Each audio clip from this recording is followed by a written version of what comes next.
Hi, I'm Faith, and this video is going to show how to do double hammock tied at shoulder with the baby starting out centered on your wrap. We are using a woven wrap here, and I'm also going to show you how to do a knotless finish at the end.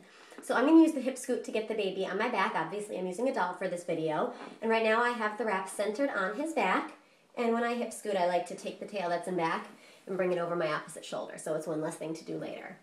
So I'll go ahead and hip scoot him around and get him up nice and high on my back so the wrap is still centered on him. One side over my shoulder and one side under my arm in a rebozo pass. The first thing I do in any back carry is to get the top rail nice and snug and then pin it under my chin. And I'll go ahead and make my seat, reaching between his legs, pulling the fabric down and taut, and then tucking it up between our bodies so that the bottom rail extends all the way to the back of his knees, bringing his knees higher than his bottom. Then I'm going to come back to the front, gather up my tails, and the one coming over my shoulder I'm going to pin between my knees to maintain the tension, and then the one coming under my arm I'm going to bring across my chest to make my double hammock chest pass. I like to spread it just over my breast, but you can start it down your whole torso if you want, and you can strand tighten here if you want to get it nice and snug. I'm going to bring it to the back, pass the top rail to my opposite hand, and spread it as well as I can over the baby. Again, you can strand by strand if you want, and you want to make sure that the bottom rail goes to just the back of the knees. And then here, I'll do the L pull to get it nice and snug. And then I'm going to bring it over my opposite shoulder, and I like to do so strand by strand to make sure I don't lose my tension. So now I have a long tail, really long one, and a short one. So the short one, if it's long enough, you can pin between your knees. More likely though, you'll need to pin it under your chin.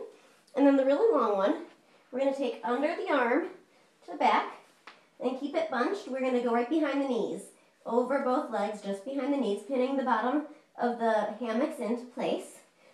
And then come under the arm to the front, where here we can tie at shoulder. So first I'll show a slip knot, and then I'll undo that and show you the knotless finish. So to do the slip knot, the one coming from underneath is outside, come over, and then up and through towards my opposite shoulder, or towards my same side shoulder rather.